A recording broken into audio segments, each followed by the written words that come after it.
Hello listeners and welcome to Team 1's recording of this week's West Lothian Boomerang, your talking newspaper. Our engineers tonight are Paul and Aidan, and the readers are myself, Wendy. And hello from Ray. Hi from Steve. Hi from George. The articles tonight are taken from the current issue of the West Lothian Courier dated the 7th of August, and the lead story is 500-mile journey to raise awareness. Craig walks for every man who has taken his own life. Livingston man takes on an epic trip. An article by Michael Pringle.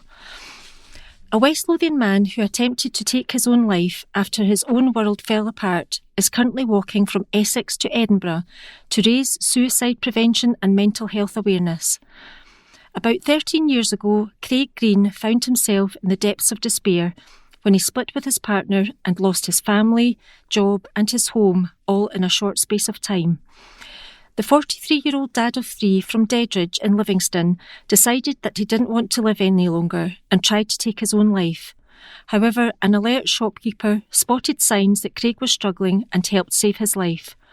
His life had been turned upside down following a series of personal hammer blows while living in London. I tried to kill myself 13 years ago after splitting with my ex-partner, Craig admits. I was staying in London and was quite isolated.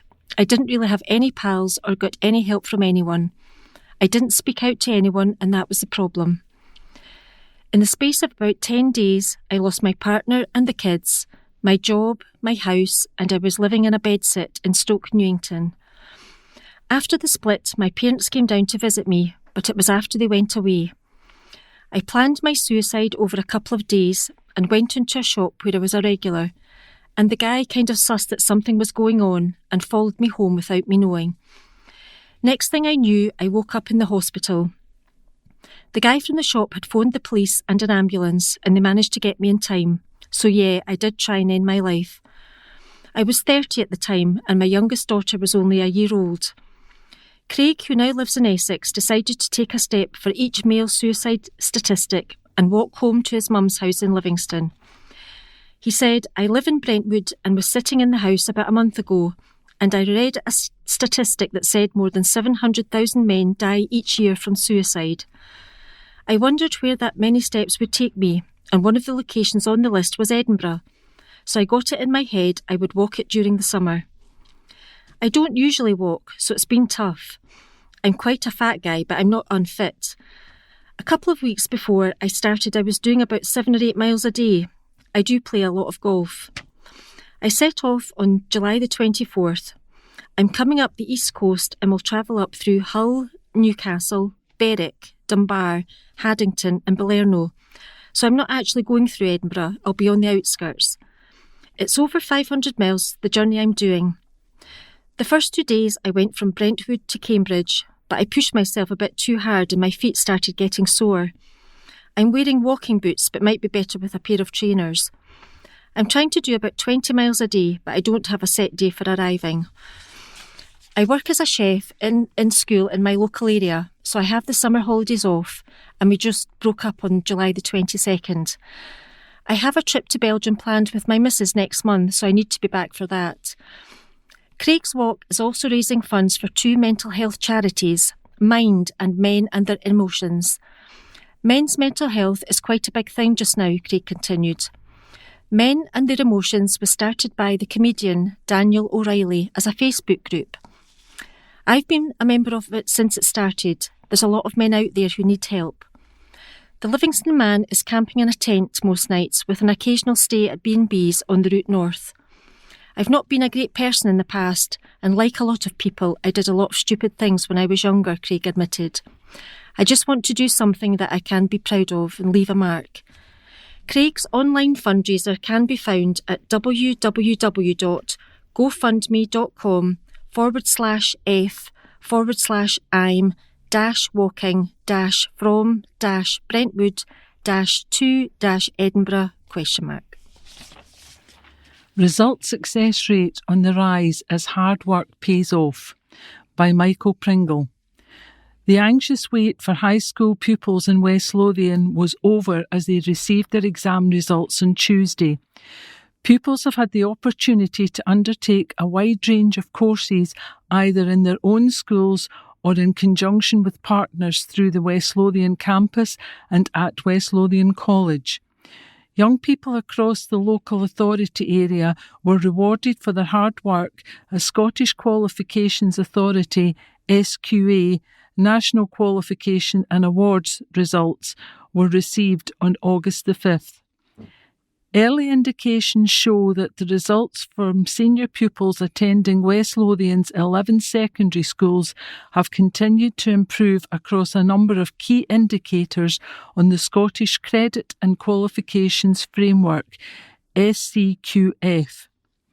Pupils in S5 achieving one or more Level 6 qualifications, which includes Highers, increased across West Lothian.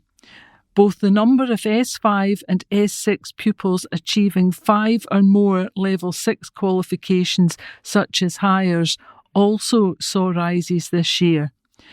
As well as national qualifications, pupils achieved National Progression Awards, HNCs, Skills for Work courses and Foundation Apprenticeships, among others. Executive Councillor for Education Andrew Maguire said, "Well done to all of our young people who have received their exam results. Their hard work and commitment to their learning has led to these achievements." West Lothian has shown continual improvements in our education results, which is a testament to the support that our pupils receive from our schools. I would like to thank all education staff for their great work in supporting our young people this year. West Lothian Council Head of Secondary Education Siobhan McGarty said, "Once our young people have their results, they may need some advice and support about their next steps with their curriculum and career pathways." Support is available to them through their schools and through organisations such as Skills Development Scotland, Careers Advisors, who are all available to help. For anyone seeking support and guidance after receiving their results, talk to your school. School staff will be available after the exam results are released to offer advice and help, particularly for pupils who intend to continue in school education. Skills Development Scotland. For careers advice, contact the special free helpline 0808 100 8000, which is open 9 a.m. to 5 p.m. weekdays. You can also visit My World of Work. SQA. For further information regarding appeals and more, visit the SQA website. West Lothian College. For information about courses, visit the West Lothian College website.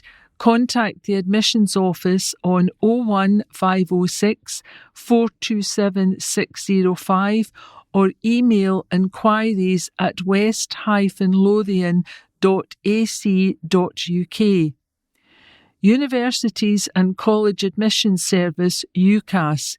If you are undecided about your future, there is a wealth of advice and information and options available on the UCAS website. Listen and link. We all respond differently to important life events like waiting for and receiving results. At times we may feel relaxed and calm, whilst at others we feel worried. If you are feeling worried or have not had the results that you'd hoped for, please know you can reach out to Listen and Link and speak to one of the team on 01506 283 160, and there's a group of young pupils outside James Young High School celebrating their results.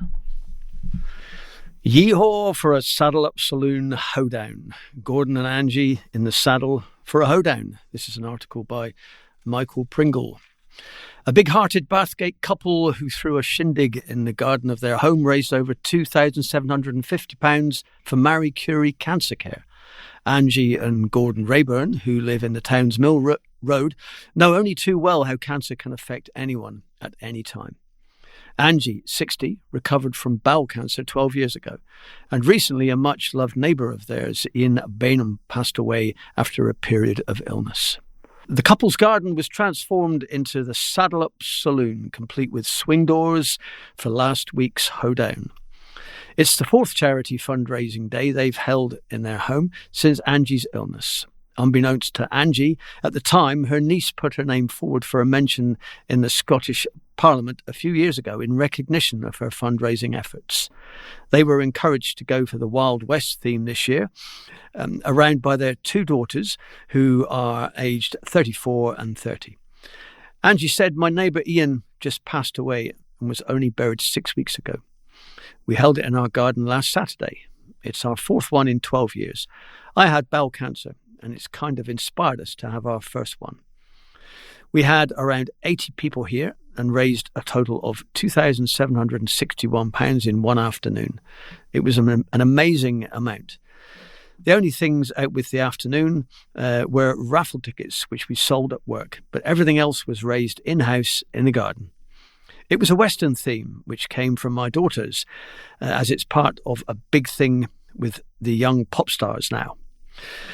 We happened to tell the DJ from the local pub, Nick Gallagher, that we were having this, and he came and did it for free, and my husband made up a playlist.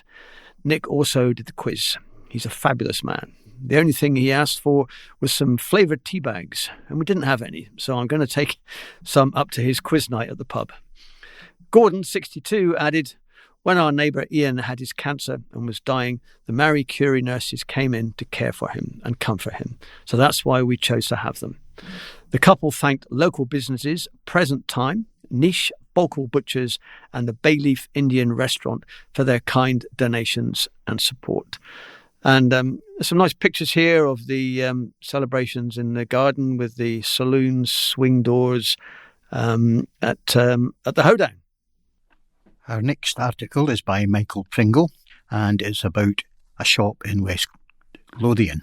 A cycle shop in West Lothian is hoping to make its double after it was shortlisted for a prestigious industry award. Pedal Power in West Calder was named Independent Bike Dealer of the Year in the year 2024 in the Bike Biz Awards, and is looking to hold on to the title after being named among the 6 finalists this year. Bike Biz delivers trade information to the entire cycling industry and has been running for over 25 years. Bike Biz offers a daily newsletter delivering breaking news direct to readers' inboxes and is the dominant site for trade readers and those with a professional interest in the cycling industry. They cover everything from product updates to marketing messages and serious industry issues. Pedal Power, which was established 25 years ago, is the only Scottish company to make it into the final half dozen for the Bike Dealer Award, which will be decided by a public vote. Owner Jonathan McBain said, "We won it last year and we've been shortlisted before. Quite a few years ago, we went down to Birmingham last year and it was pretty cool. We're an honest bike shop doing a good job of selling bikes. We have a full workshop and we do bike fitting and have a room set up for that. If you buy a bike and you're not comfortable, we can have Sean, our qualified bike fitter, and a computer system for that. With all the wee added bits to go along with bike sales, we do really well. We also do a bit of rider coaching. It's a pretty big shop here in West Calder, so we have the room to do all that.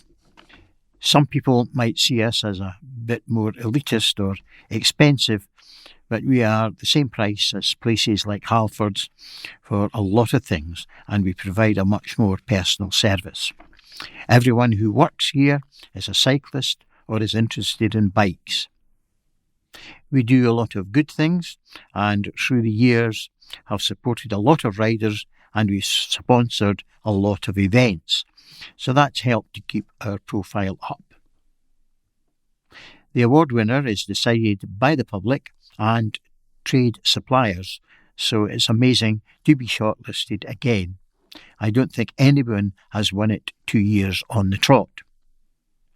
2 other Scottish cycling organisations will join Pedal Power amongst the finalists at the UK-wide awards ceremony in Birmingham on October 16th.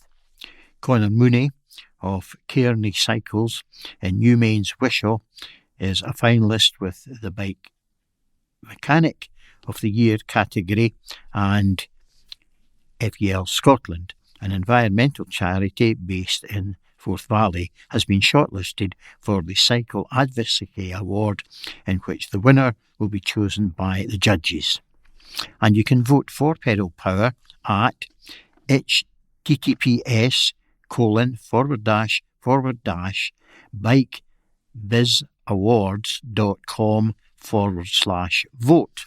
And the article is accompanied by a picture of the owner of the shop, Jonathan McBain, standing smiling as he holds up his award from 2024 with a bike suspended in the background, and members of his staff are in another picture smiling away at the camera, delighted with their award. Cybercrime warning from Company Chief. For business owners who have been working hard all year, the summer holidays are a time to finally switch off and relax. But when it comes to protecting your organisation against cybercrime, one leading managed services provider is urging people not to let their guard down, as instances of phishing, hacking, identity theft, malware, ransomware and cyber extortion could rise in the coming weeks. To coincide with the end of the school year and the beginning of the Great Getaway, West Lothian-based Workflow Solutions has issued a warning to all UK businesses to be vigilant about a potential increase in instances of cybercrime. Their experts have highlighted a variety of factors that could contribute to this surge in cybersecurity breaches, including employees opening travel-themed phishing emails such as fake booking confirmations or flight itineraries and sharing sensitive data, and employees taking their work laptops abroad, connecting to Wi-Fi in public places such as cafes, airports and hotels, and using networks that may be unencrypted. Speaking at the start of the holiday season, Workflow Solutions Managing Director Michael Field said, "The impact of a cybersecurity breach on a business can be huge in terms of financial, operational and reputational damage, so it's vital that businesses are proactive about their protection. Educating employees about cybersecurity best practices such as using multi-factor authentication, updating software regularly and backing up data is the first step to arming yourself against cybercrime. Put in the pre-holiday prep and you can enjoy your hard-earned summer escape, safe in the knowledge your business is protected." Founded in 2007, Workflow Solutions is a managed service provider specialising in digital transformation, managed print, managed IT and unified communication services. Headquarters in Livingston, the company has offices across the UK and provides services to a national customer base of more than 1,000 clients. Experts warn of scam texts on heating bills by Ross Thompson. West Lothian locals are being warned over scam text messages claiming that they are about to miss out on help with their heating bills, according to a leading charity. Advice Direct Scotland, which runs the national consumer advice service consumeradvice.scot, said anyone receiving such a message should delete it and report it to them. The messages, which claim to come from the UK Department of Work and Pensions, DWP, urge recipients to apply for the winter heating allowance through a fake website. One such scam message reads, "According to DWP records, you have not yet submitted your application for winter heating allowance 2025 to 2026. It adds that people will only receive the £300 payment if they complete their application soon, giving a false deadline. It is thought that the scam originated in the week of the the wake of the UK government's announcement about winter fuel payments in June, a benefit which applies in England and Wales. In Scotland, the separate winter heating payment is administered by Social Security Scotland and no application is required. Payments are made automatically to those who are eligible. Advice Direct Scotland is warning that links included in the messages may lead to fake websites designed to steal people's personal and financial details. The charity is urging people to spread the word about the scam, particularly if they have older friends or relatives who may be more vulnerable to fraudsters. Anyone receiving such a message should contact consumeradvice.scot on 0808 164 6000 or report the scam via the tool at scamwatch.scot. Figures published by Advice Direct Scotland in June show digital scams have surged by over 1,000% since 2021, with reported losses totalling £861,384 in the past year. Cases including romance scams, cryptocurrency fraud, phishing emails with fake deals and false social media adverts. Hazel Now's consumer project lead at Advice Direct Scotland said, "These scam messages are highly convincing and may target vulnerable people, particularly older citizens who might be expecting legitimate support." It is important to remember that the genuine winter heating payment in Scotland is automatic if you are eligible and there is no application process. You will automatically receive a single payment between December and February, and you will get an email from Social Security Scotland informing you when it's coming. Anyone who receives a suspicious text message should avoid clicking on the links, never share personal or banking details, and report the scam immediately. If you are unsure about any message or wish to report a scam, our consumeradvice.scot team is here to help. You can contact our expert advisor on 0808 164 6000 and they will be happy to assist you. Check Please for Kids charity thanks to NFU. This is an article by Ross Thompson. NFU mutual agents and their staff at the Edinburgh and Lothians agency recently nominated local charity River Kids to receive a donation of £7,899 from NFU Mutual, a national £2.33 million agency giving fund. The leading rural insurer launched the fund, now in its sixth year, to help local frontline charities across the country.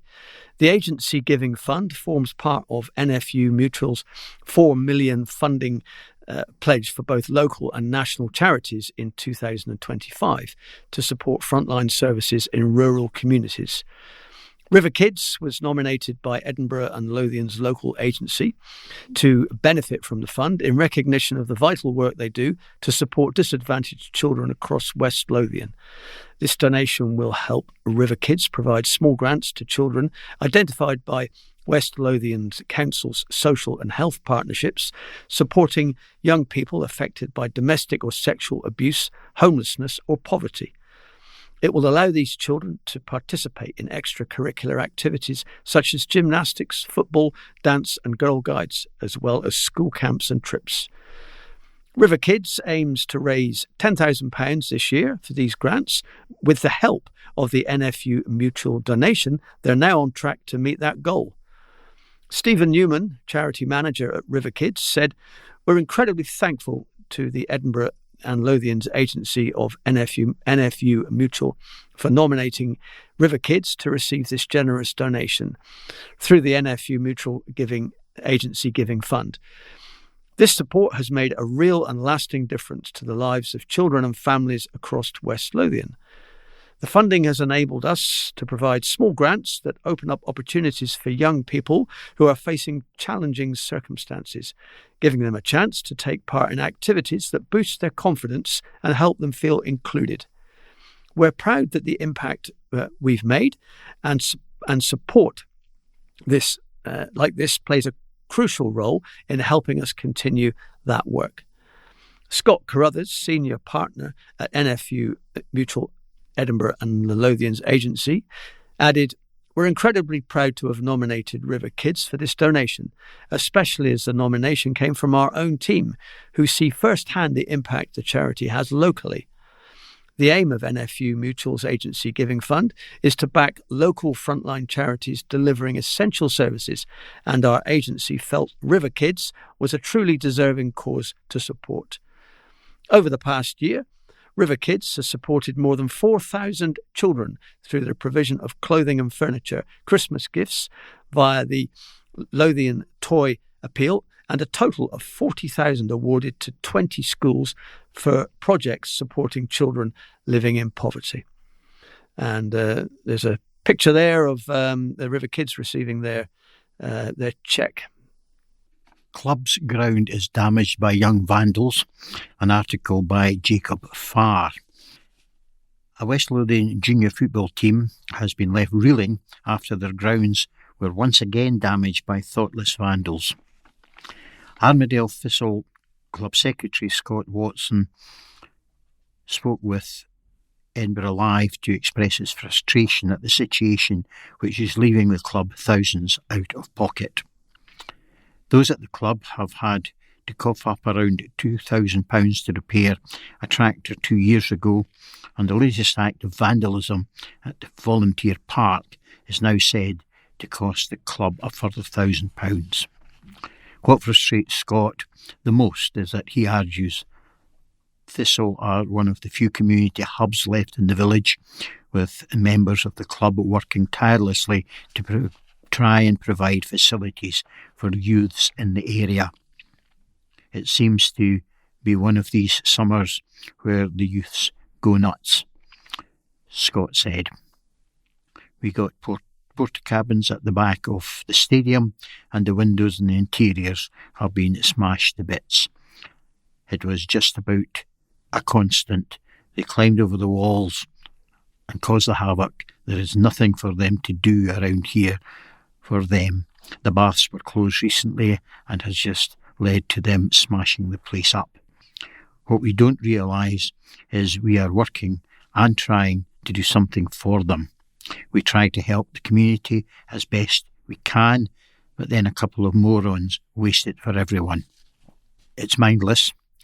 We are one of the few things left in Armadale. They've broken the plastic in the dugouts, kicked in the committee door, and are continuously breaking windows. The recent damage will cost us about £1,000. 2 years ago we had a fork out couple of £1,000 after they broke the tractor. Scott and those at the club have pleaded with parents in the tight-knit community to take action and to educate their children on the importance of respecting the club and those who volunteer their time to support the team. Images show the extensive damage caused by these breaking-ins around the grounds, with windows and the interiors of the newly acquired porta cabins completely destroyed. In a statement on Facebook, Armadale Thistle FC added, "We are saddened to share that Volunteer Park has once again been the victim of recent vandalism. Armadale Thistle FC are a community club used and enjoyed by men, women and children every single day and night of the week. It's more than just a football ground, it's a space where friendships are built, memories are made, and passion for the game is passed down through the generations. But this only works because of the incredible effort of our volunteers, people who give up their own time, energy and resources to keep the club running for everyone. That's why we are asking all parents and guardians to please have a conversation with your children about the importance of respecting our facilities. Help us to ensure they understand that this club means so much to so many and help us protect what we've all worked so hard to build.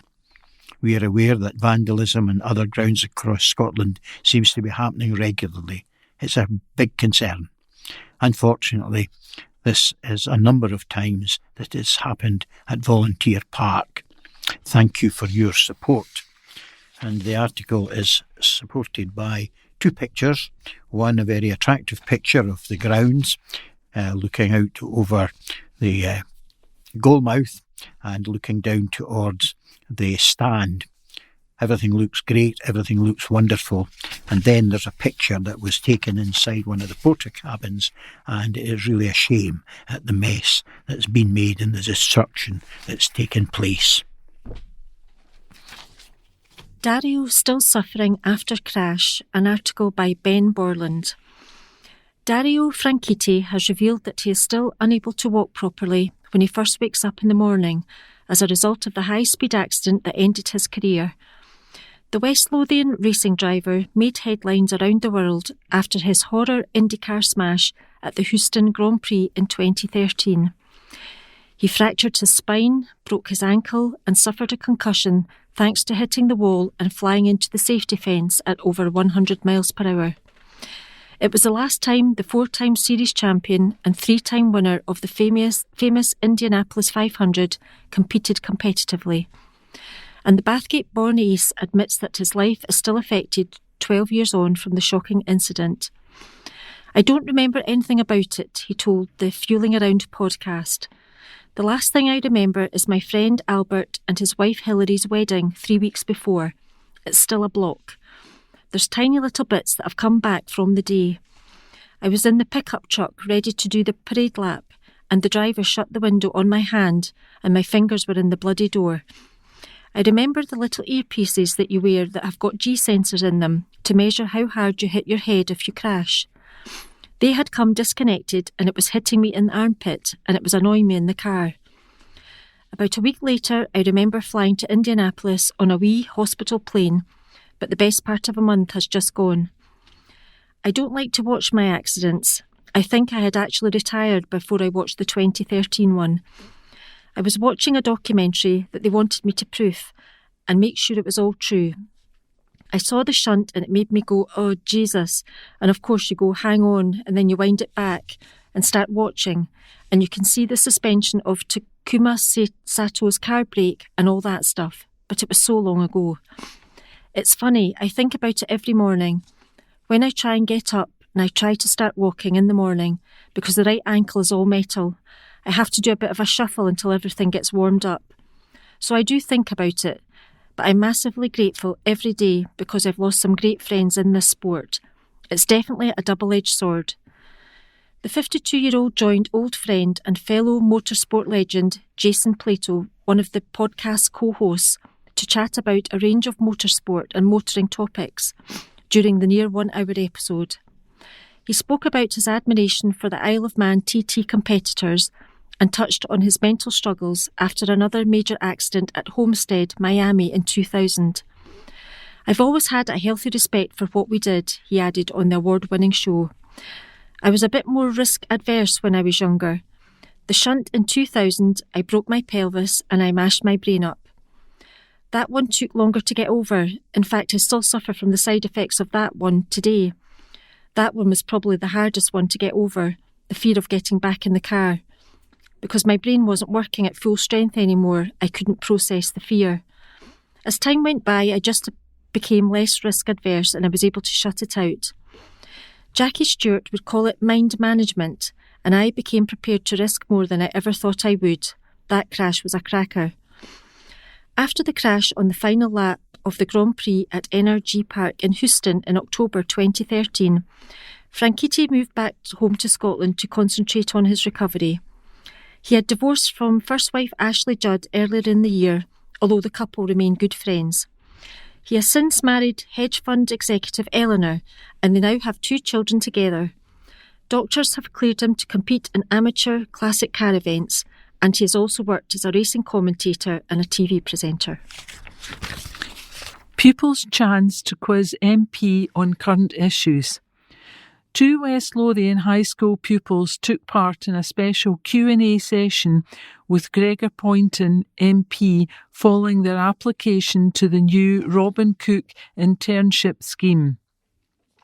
Aeneas Baston Salou from Inverarmond Community High and Hannah Meikle from West Calder High were shortlisted for the prestigious placement launched by the constituency MP in memory of the late former Foreign Secretary and Livingston MP Robin Cook. Although not selected for this year's internship, both Aeneas and Hannah were invited to a special session at Mr. Poynton's constituency office in Craigshill. During the visit, they met with the MP and members of the team to discuss the day-to-day work of a Member of Parliament and learn more about the world of politics, campaigning and public services. Mr. Poynton said, "The quality of applicants to the Robin Cook internship was outstanding, and Aeneas and Hannah both impressed us enormously with their passion, intellect and commitment to their communities. I was really pleased they could join me and the team for a behind-the-scenes look at our work here in Livingston. Robin Cook believed in opening doors to the next generation, and that's exactly what this internship and these sessions are about." And there's a picture with the MP and the 2 candidates sitting discussing things over a cup of tea and biscuits. This next article is a short article by Ross Thompson entitled "Vandals Trash Council Sculpture." West Lothian Council have hit out at the vandals who caused damage to a sculpture for the second time this summer. The council took to social media to confirm that Symbiosis, a sculpture commissioned by the Livingston Development Corporation in 1995, has been vandalised once again. In a post, the council stated, "Sadly, the public sculpture Symbiosis has been vandalised again this summer. It was recently moved to its new site, and we had just had it cleaned just weeks ago when it was vandalised for the first time. It had been vandalised again, worse than before. The artwork has been cleaned twice this year already. Not only is it left in a mess every time the team have to clean graffiti, it costs the taxpayer money and means that money isn't spent on other work. It's totally pointless and mindless vandalism. If you know who is responsible, please call Police Scotland on 101. The sculpture was part of the LDC art legacy and was relocated from outside the old Bubbles site. The new location is at the Almondvale Play Park, the play area behind the Civic Centre car park. According to the site Art UK, it was created by American sculptor Madeline Wiener and portrays 2 dancing figures. The artist has explained the title of the work, Symbiosis, as reflecting the story behind how the town of Livingston, the youngest of the 5 new towns in Scotland, came about. The artist commented, "Livingston was created to house the people who might have moved from crowded living in Glasgow and Edinburgh, so the houses were built. The draw of these people was industry, and it developed the people that came to work and needed a place to live. So the entire existence of Livingston is a symbiotic one. The dancing couple are symbolic of this symbiotic relationship. They could not exist as a couple if one were to leave. So they depend on one another as if they dance together. After the former swimming pool was demolished, all that remained on site was the Symbiosis sculpture. Work was undertaken to protect the sculpture during the demolition. And there's a little picture there of the graffiti on the statues. The next article is also by Ross Thompson, and he is alerting us to an issue in the community, a health-related issue. Health chiefs issue alert over counterfeit vodka and dangers if consumed.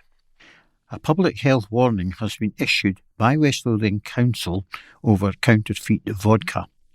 West Lothian Council's environmental health team are carrying out spot checks on local businesses this week after counterfeit vodka was seized last week in another local authority area. It was found to contain the chemical isopropyl, which can have a harmful effect if consumed. Food Standards Scotland has also issued a Scotland-wide public health alert. The counterfeit vodka that has been recovered was sold in 35 cl bottles, commonly known as half bottles, and fraudulently labelled as Glens. When opened, the counterfeit vodka may have a strong and strange smell and taste differently to genuine vodka and should not be drunk. A council environmental health spokesperson said, when consumed, very small amounts of isopropyl can be dangerous. Symptoms of isopropyl alcohol poisoning include abdominal pain, vomiting, dizziness, headaches, confusion, slow breathing, and in severe cases, coma or death. Every genuine bottle of Glen's vodka has a laser-etched lot code applied to the bottle between the rear label and the base of the bottle. They will also have markings on the base of the bottle, and the highlighted 3 identifiers will not vary position or detail. The scale of distribution of the counterfeit product is still unknown, so if you believe that you may have consumed alcohol that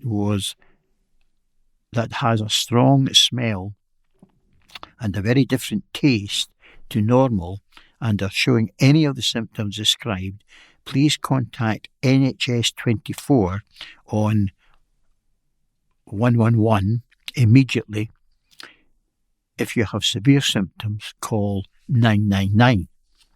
If you believe you may have purchased this counterfeit vodka by detecting a strong smell or taste that's different from normal, do not drink it or dispose of it, but email environmentalhealth@westlothian.gov.uk for further advice. And now we have the intimations, which this week are all deaths. Jessie Hay, peacefully at Limecroft Care Home on Saturday the 26th of July. Jessie Hay, aged 87, a much-loved wife, mum and granny. Please join us to celebrate her life on Friday the 8th of August at 11 a.m. at Kirk of Calder Church, Mid-Calder. Then Mid-Calder Cemetery at 11:45 a.m. We invite all family and friends who are able to walk behind the cortege at 10:40 a.m, leaving from Thomas Grieve and Son, 27 Market Street, Mid-Calder. The tea will be held afterwards in the Masonic Lodge 272, Mid-Calder. All welcome. Nancy Mickle. Agnes Mary Nancy Mickle.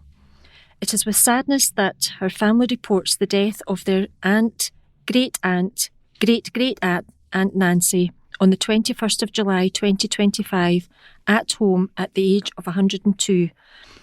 It had always been her wish to die in her own home in Deckment. Despite her impaired mobility and health problems, this was made possible thanks to the staff of St John's Hospital Livingston, the doctors, receptionists and district nurses from Linden Medical Practice, Home Instead staff and the pharmacists and community nurses from Broxburn. Every one of them cared for Nancy to the highest degree and allowed her wish to become a reality. Her 2 nieces, together with their husbands, best friend Kay and another friend Liz, were the links to her old life right up to the end. Until the last few days, when she was always sleeping, her mind was as sharp as a tack, having been honed daily on politics, crosswords and newspaper puzzles. She was annoyed that physically her body couldn't keep up with her mental side. After her World War II service in the Royal Navy, Nancy was hospitalised with TB, but recovered and led a productive life in local government, especially in her beloved Whitburn. She always said that regionalisation was not as effective as were the local borough councils, and would argue that point vociferously. Nancy never married, but had a sister and 4 brothers, one of the latter being her twin. She had 5 nephews and 2 nieces, together with several great-nephews and great-nieces and their children. They are now spread across the globe in Canada, Australia, Switzerland, Spain, England and Scotland. She had a special affinity with her sister Grace and her twin Jim, together with their families, and before it became difficult for her, enjoyed travelling to such distant and exotic places as Calgary, multiple times for the Stampede and Rodeo, Banff, Montreal, Sydney and Greater Manchester. She is sorely missed by all who knew her, family, friends, neighbours, her window cleaner and her gardener, to mention but a few. The list is a long one. Augustine Morris, Uphall. Suddenly at home on Thursday the 17th of July 2025, Augustine Gus, aged 85 years.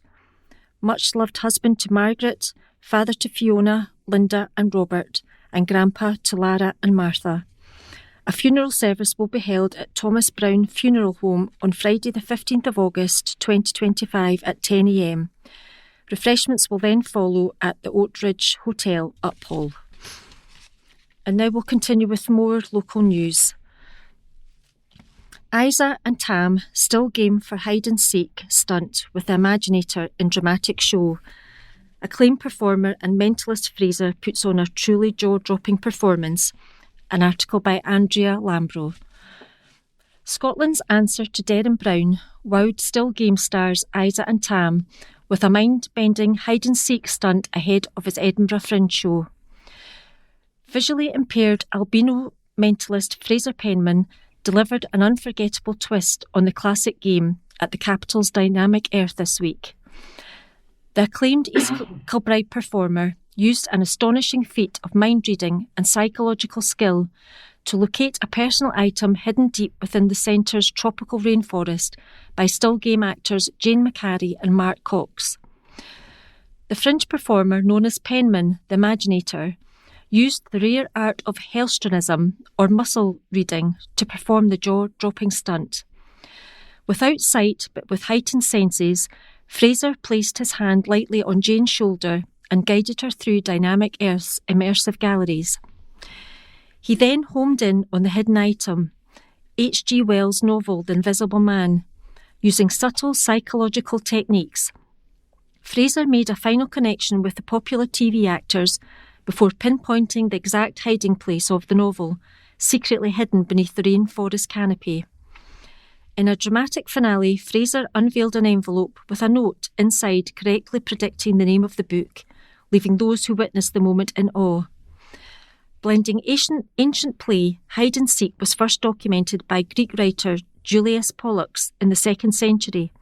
With cutting-edge mentalism, the stunt offered a glimpse of what audiences can expect from Fraser's debut Edinburgh Festival Fringe show. Penman the Imaginator, you at the Gilded Balloon. Fraser lives with the most extreme form of oculocutaneous albinism, meaning he's visually impaired.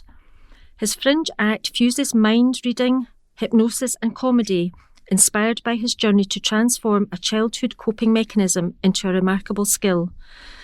Fraser, who describes himself as a psychological influencer, said, "I grew up just like other children across the country, playing hide-and-seek, but I played it differently as I was born with a severe visual impairment, which meant I had to learn to sense things another way. And that's what today's stunt at Dynamic Earth was all about, learning to sense differently, to imagine differently, and be able to influence people's thoughts.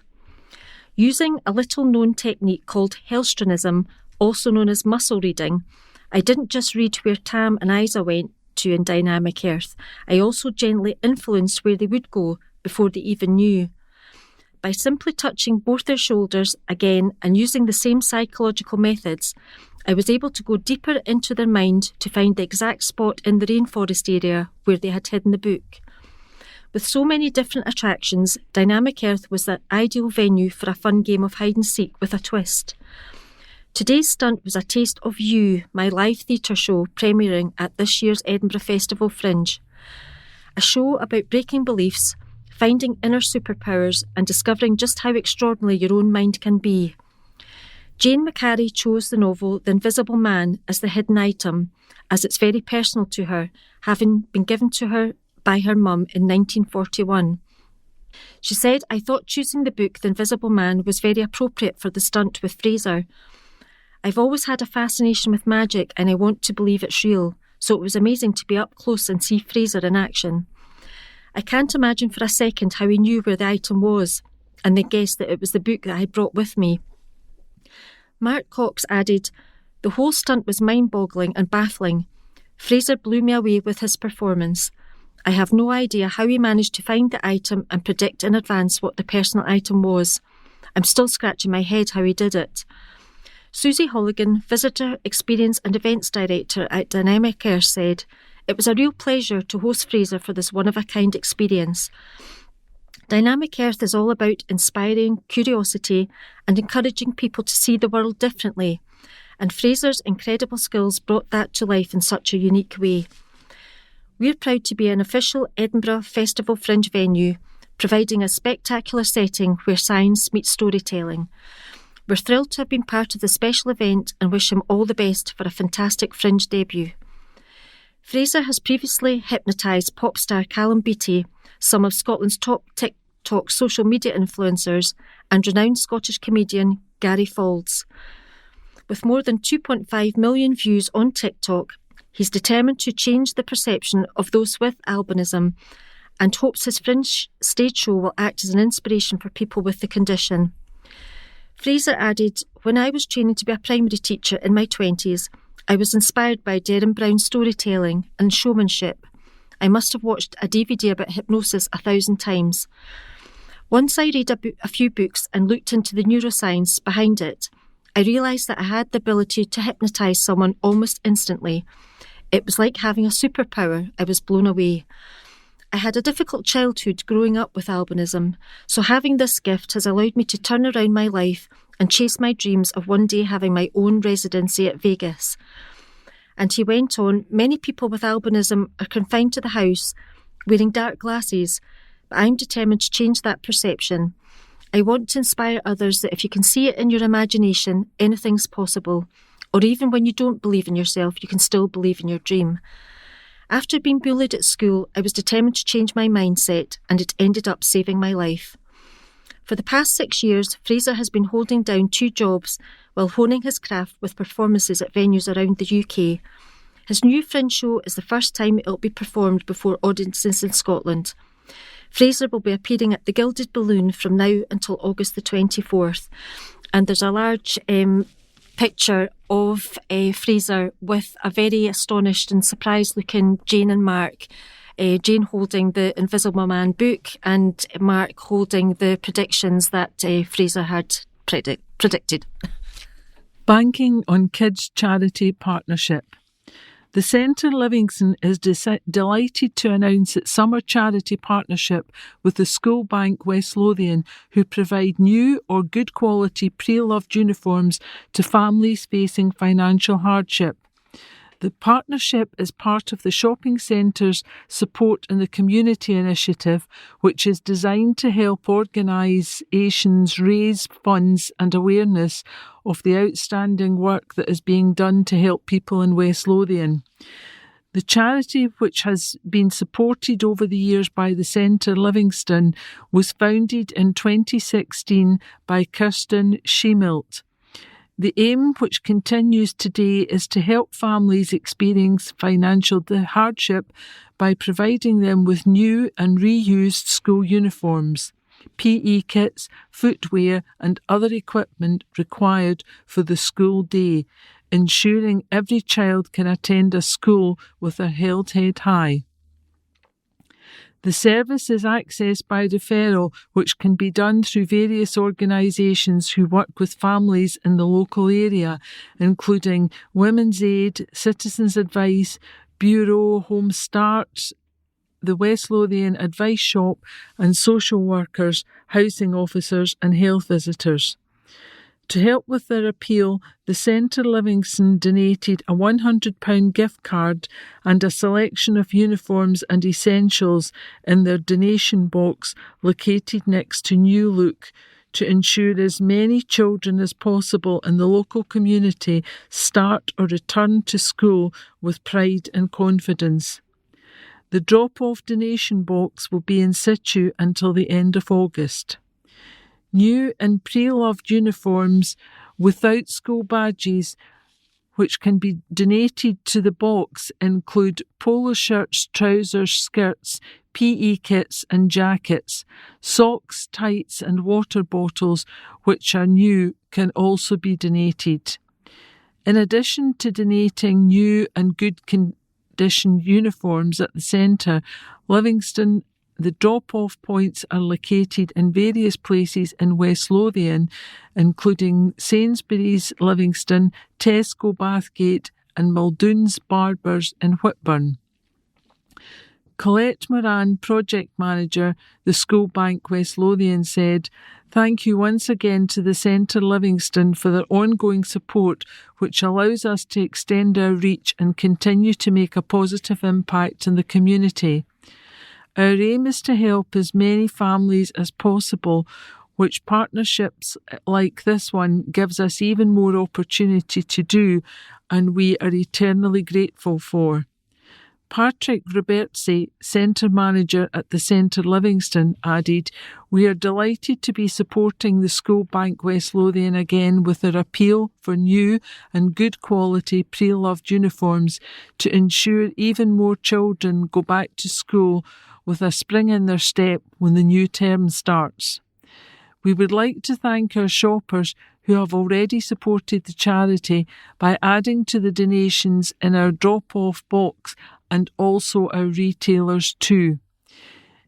If you are a local charity or social enterprise who might benefit from being the Centre's monthly charity partner as part of its supporting the community initiative, email inquiries at thecentrelivingston.com for more details on how to apply.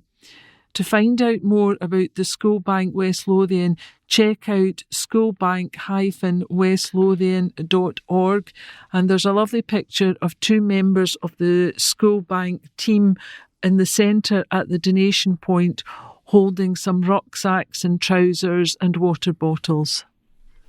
Now, this next article is by Michael Pringle, and it's called Thousands Flock to Festival, and of course it's about Party at the Palace.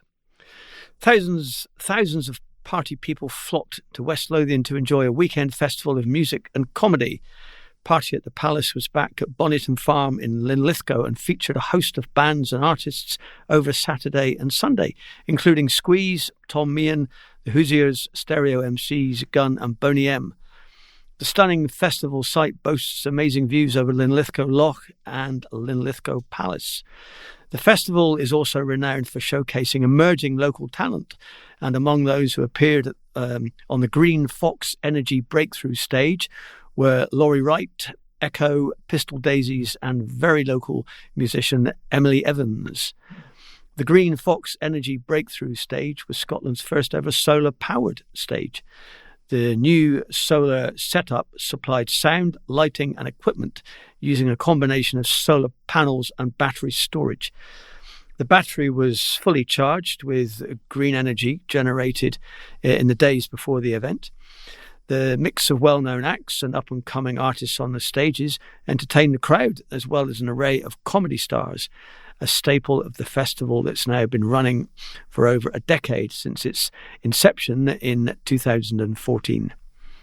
With the cost of living bumping up prices of almost everything, festival organisers have admirably managed to keep ticket prices the same as they were a decade ago for the event. There were people of all ages in the crowd who went home tired but happy after the 2-day extravaganza. Festival director John Richardson said, "This festival is really special. It's all about families and fun, a welcoming environment and lots of room for everyone to relax and do their own thing when they want. That's really at the core for us. The people who come here every year to celebrate summer with us are the reason it's a special event, and we want to make sure they have the best time every time. And there are indeed some wonderful photographs courtesy of Bazza Mills and Andrew West, and indeed they show a wide range of ages from toddlers to teenagers to people quite substantially older.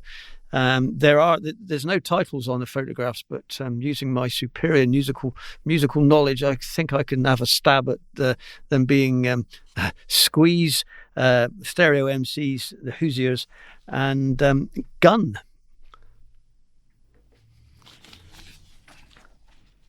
Diversions in place as roadworks are confirmed. An article by Ross Thompson. West Lothian Council have announced a busy junction will be undergoing major resurfacing work in the coming weeks. Works are planned to resurface Whitburn Cross and sections of nearby roads with which the road infrastructure requiring replacement. Multiple diversions and parking suspensions will be in place during this time. In a statement on its Facebook page, West Lothian Council said, "Works are planned to resurface Whitburn Cross, including a section of West Main Street between the Cross to Union Drive and a section down Armadale Road adjacent to the new library. These works will also include fixing of ironwork, some curb replacements and reapplying tactile paving to footpath crossings within the area. Relining of the carriageway from the Cross down Armadale Road to the petrol station will also be completed. The design is now complete and the contractor has been appointed with a start date of August the 16th. The works are expected to be completed over 2 or 3 weekends. However, there is the possibility this could stretch to a 4th week should any issues be encountered on the site. However, everything will be done to ensure the work is complete as soon as is reasonably possible. The cross itself will be completed over 2 phases, one covering the northern half of the junction and one covering the southern half. This will ensure traffic can flow through Whitburn under lights. The surfacing will be fully brought up to finished surface level at the end of each weekend. Please note that the closure of Mans Road and Armadale Road will not occur on the same weekend. Proposed diversion routes and parking suspensions during the works can be found on the road closure section of West Lothian Council website. Diversions run down Armadale Road, Polkemmet Roundabout, Polkemmet Road and West Main Street. There is also a diversion down Mans Road, Longridge Road, Blueberry Hill Road and East Main Street. Parking suspensions will be in place on parts of the Armadale Road, West Main Street and both sides of East Main Street. Pay rise for supermarket staff. Aldi is set to become the first supermarket in West Lothian to pay store assistants at least £13 an hour. The new minimum rate, which increases to £14.33 within the M25, will take effect from September the 1st and further exceeds the real living wage of £12.60, £13.85 an hour in London, that was set by the Living Wage Foundation in October last year. Store assistants are currently paid a minimum of £12.75 an hour nationwide and £14.05 an hour within the M25. Based on the length of service, store assistants' pay will rise further to £13.93 nationally and £14.64 within the M25. Aldi continues to be the only retailer to offer all colleagues paid breaks, which is worth approximately £1,385 a year for the average store colleague. Giles Hurley, Chief Executive Officer, Aldi UK and Ireland, said, "Our people are the driving force behind our success across the UK. This latest investment in pay is a reflection of their hard work and the incredible contribution they make every single day. We are proud to remain the UK's highest paying supermarket and will continue to support our colleagues in every way we can. The news follows Aldi being named the Employer of the Year at the Grocer Gold Awards, where it was recognised for its competitive pay and investment in training. Those interested in applying for jobs can visit www.aldirecruitment.co.uk. Man charged after drugs worth $328,000 seized. A 29-year-old man has been arrested and charged after an alleged haul of drugs worth hundreds of thousands of pounds were recovered in West Lothian. Police allegedly discovered drugs worth around £328,000 in Uphall Station village. At around 9:50am on Tuesday, July the 29th, officers claimed they attended a property on the Nettle Hill Road where a cannabis cultivation of around 400 plants was discovered. The man was arrested and due to appear at Livingston Sheriff Court at a later date. Detective Sergeant John Irvin said, "Drugs cause misery in our communities and we are determined to disrupt the supply of illegal substances and trace those involved. We will continue to work tirelessly to identify those connected to the supply of illegal drugs in our community. We would like to reassure the community that we will take the action on those involved in criminality and recognise the role the public can play in helping Police Scotland target those responsible. Anyone with any information or concerns about drugs in their community can call Police Scotland on 101 or contact Crime Stoppers anonymously on 0800 555 111. Campaign to raise awareness of spiking. This is an unattributed article. NHS 24, in collaboration with Police Scotland and the Scottish Government, is raising awareness of the dangers of spiking as part of a coordinated effort to protect the West Lothian public during the busy summer events season. As part of this multi-agency approach, a consistent national response has been developed to ensure that individuals who present to A&E with suspected spiking receive clear and uniform advice. Scotland's 111 service has also been updated to include spiking-related guidance, helping to better identify and support potential cases. This approach has been endorsed by the Royal College of Emergency Medicine.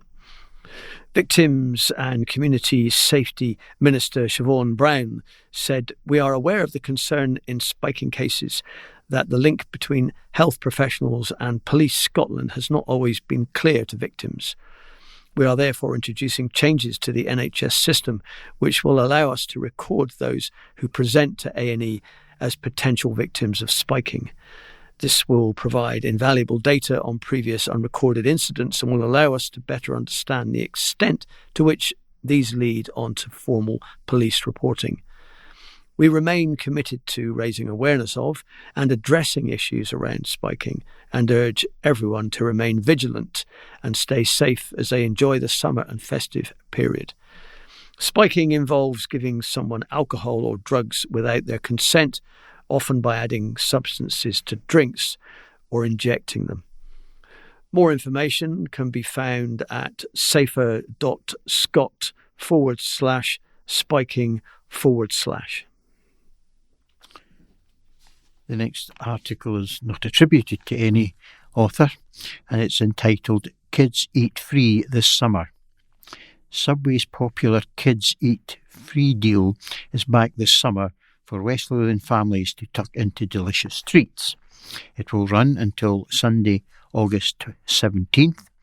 Residents can enjoy one free kids' meal with the purchase of any food-long sub purchase at participating restaurants in the area, helping to ease the cost of summer holidays for parents. EMEA Senior Marketing Director at Subway, Kirsty Elston, said, "We're thrilled to announce the return of our Kids Eat Free deal. Designed to support families enjoying the holidays together, the initiative has helped feed thousands of kids around the UK and Ireland since the deal began.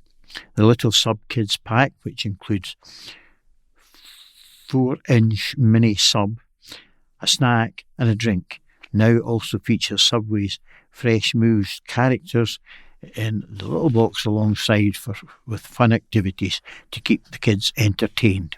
The deal is part of Subway's ongoing commitment to support guests throughout the year with great value. Poynton calls for whiz ban. Livingston's MP has called for the banning of an online chat platform for young people, which he claims is failing to keep users safe from online predators. Gregor Poynton, who is chair of the All-Party Parliamentary Group for Children's Online Safety, called for the Whiz app to be banned in the UK following mounting evidence that it is being used by predators to groom and exploit children. At least 2 UK child sexual abuse cases have been linked to the platform. His remarks came following an investigation by London-based talk radio station LBC. A 22-year-old reporter was able to bypass age verification on the app and pose as a teenager to access profiles of children as young as 14 and exposed how the app was failing to keep young users safe. The Whiz app, marketed as a teen social platform, claims to restrict interactions to users of similar ages and use facial recognition tools for verification. However, the investigation revealed that these safeguards can be easily bypassed. Mr. Poynton MP said, Whiz is clearly a magnet for predators, a place where abuse is already happening. It's not enough to tweak the technology or add disclaimers. There's no legitimate purpose for an app like this. It should be banned. The Livingston constituency MP's comments came on the day landmark protections for children online come into force under new Ofcom enforced rules introduced by the Labour UK government. Our lives are no longer split between the online and offline world, and the harm done online can be just as devastating, he said. We've now got some of the toughest laws anywhere in the world to protect kids online. But enforcement has to match ambition, and when apps like this fail to act, they should be banned. Mr. Poynton told LBC that the protections Whiz has in place are not worth the paper they're written on. He also raised broader concerns about the rise of apps with no social value but huge potential for harm, referencing so-called nudification apps used in sextortion scams. He added, these apps serve no positive purpose. They don't enrich lives, they endanger them. Enough is enough. Mr. Poynton confirmed he would work cross-party in the autumn to review gaps in the legislation, particularly in light of emerging technologies like AI. Whiz has been approached for comment. Stage School set to wow audience at the Edinburgh Fringe by Michael Pringle. A performing arts group for West Lothian young people will once again entertain audiences at the Edinburgh Fringe Festival in August. Young people from Stage School, who have bases in both Bathgate and Motherwell, will be performing their production of Disney's Newsies Junior, a stage adaptation of the movie and the Broadway musical. It is the 3rd year running that Stage School Live, featuring the drama school's young students who are aged from 8 to 16, have performed at the Fringe. Stage School Live is the performing arts group's intensive summer theatre initiative.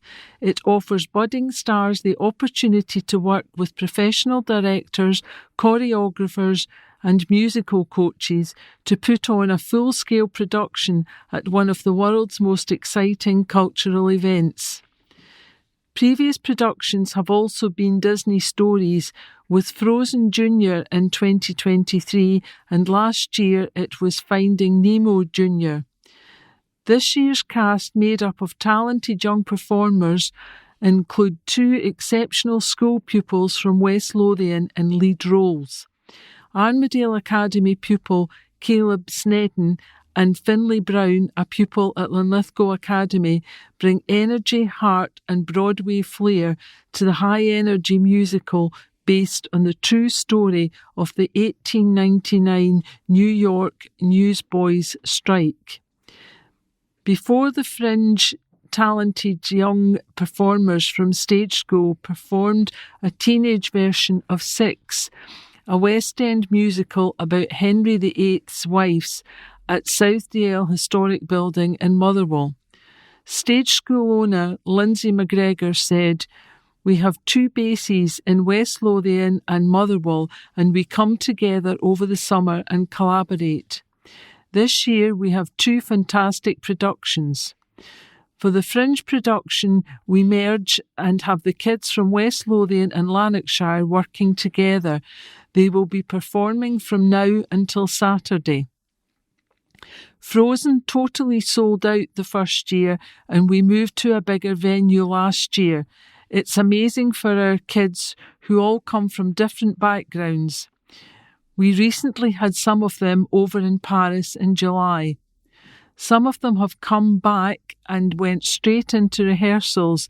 They literally gave up their whole summer and dedicated it to the performing arts.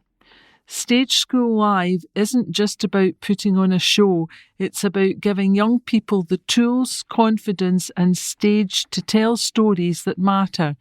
It's about growth, teamwork and the thrill of live performance.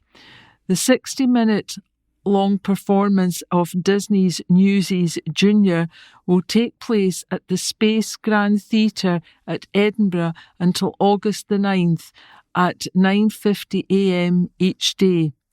Tickets for Stage School Disney's Newsies Junior are available via the Edinburgh Fringe box office and Space UK at www.thespaceuk.com/shows/2025/Disney's-Newsies Junior and www.edinburghfringe.com/tickets/whats-on/Disney-Newsies-Junior. And there's 4 lovely pictures of the young people rehearsing for their shows and also performing in the street to promote their show. This is a sports article by Andy McGilvery, and it's about the Livingston-Kilmarnock game. Pitman pivotal for Livy on Prem return. The score was Kilmarnock 2, Livingston 2. David Martindale joked that he kidnaps Scott Pitman every year to keep him at Livingston, but he's not kidding about the stalwart's importance. Pitman struck with 4 minutes left to snatch a 2-2 draw at Kilmarnock on Saturday, earning Livingston a point from their Premiership opener, having been 2 goals down. The game hinged on a controversial red card for Killy's Gordon Stranger, which saw Robbie Muirhead pull a goal back from the resulting penalty before Pitman struck, cancelling out strikes by De Janeiro, Daniels and David Watson. Martindale knows the importance of his 33-year-old midfielder, who is a true veteran of the Scottish game. He said, "Wee Pitts is a manager's dream. He's a position you never really think about. He's under a wee bit of pressure this year, so hopefully we get a wee bit more out of him on that front. He's got the most appearances and most games in the Premiership. I think he's going to be really hard to replicate anywhere, and it's testament to the wee Pitts. I've not let him out of my sight most Julys, so I can keep him at the club. He's been fantastic for the club, and it's fitting that he comes up with that goal." Having lost 1-0 in a Premier Sports Cup group stage at the same venue, Martindale says he would have taken a point before the game. Killy went 2 up through 2 goals in 4 minutes before the interval. They took the lead in 38 minutes when Liam Polworth found Daniels, and he kept his composure to finish well past Jerome Pryor.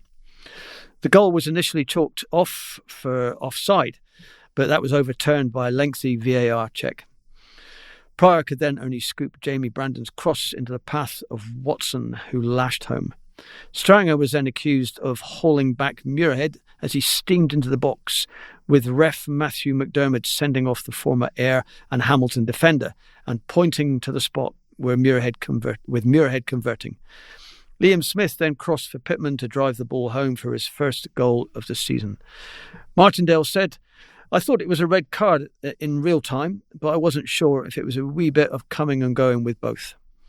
I think it was a penalty and there was no attempt to play the ball, so it's a sending off. I'd probably have taken a point before the game. You've got to remember where you're playing. We're a new group back in the Premiership, albeit there's a few of us who've been here before. Coming away to Kilmarnock is a difficult venue. I think it was 2 shots on target and 2 goals from them. They took their moments better than we did. They hit us on the counter a couple of times and it was poor from us, but I was happy with how the boys bounced back. They showed real resilience. I was happy for the group because we changed it a few times. At half-time, we had to go 2 up top to try and get something from the game. I thought Zach Rudden and Robbie Muirhead did well together, and we got a penalty and a red card from a standard ball in behind. We changed it again with Zach and Jeremy Bokila, and they did well. I thought Bokila was a wee bit unlucky at the back post not to connect better with the header. The subs helped us to get up the park, and Lewis Smith caused real problems. Overall, I'm fairly happy with the performance, but there was a couple of key moments where we've shot ourselves in the foot. And there are some pictures here of both Livy goals with Scott Muirhead scoring and celebrating, and Robbie Muirhead scoring the penalty, and a little picture of a very happy David Martindale at the end of the game. Michael Pringle brings us the final story from the this particular part from sport, and it is entitled Murison Star Pulls Her Weight. A West Lothian athlete has proved herself to be among the elite in her sport by securing 3rd place in the World Bench Press Championships in Scandinavia. Ellen Alsop from Murison in Livingston took the bronze medal while representing Great Britain at the championships. The 22-year-old power lifter put in a tremendous effort to bench press a weight of 95 kilograms and secure the top 3 finish in her weight and age category at Drammen in Norway. Ellen has previously competed successfully at the British Juniors, being placed 3rd, and the British Bench Press Championship, where she finished 2nd and winning the Scottish University's title. The tournament in Norway was her 2nd international for bench press after winning at the Commonwealth Championships last October in South Africa. The sport is largely underfunded in the UK, and Ellen has launched an online fundraiser to get to Norway. An Edinburgh University student who is currently working towards a master's degree in sports studies, Ellen only took up the sport less than 3 years ago and is coached by Darren Marr, the Marvellous Lifting Club in West Calder. She said, "I placed 3rd in the world for my weight category and age. This was such an incredible achievement for myself, and the competition was so much fun. I was fighting for a place on the podium, knowing that I missed my 3rd bench press, that if I missed my 3rd bench press, then I would not make a medal and make this competition my favourite to date. I now have the opportunity to represent Great Britain once again at the European Bench Press Championships that are being held in Malta at the end of September. This is another opportunity that I cannot believe I'm getting to take part in, and it is making my training so much more intensive. I achieved a 95k bench at the Worlds in Norway, so I am definitely looking to improve on this once again when it comes to the European Championships." And there are 5 pictures from this story. 4 of them were taken during the bench press activity, and it looks tough going. And the final picture that is up at the very top of the page here shows Ellen proudly displaying her bronze medal won there in Norway. And that brings us to the end of this week's recording of the latest edition of the West Lothian Courier. Please can I remind everyone to return their memory sticks by popping them into the envelope, and please remember to change the address label on the return envelope too. So that's all from Team 1, but we'll be back again in 6 weeks. So until then, it's goodbye from our engineers Paul and Aidan, and from the readers, myself, Wendy. Good night from Ray. Good night from Steve. And good night from George.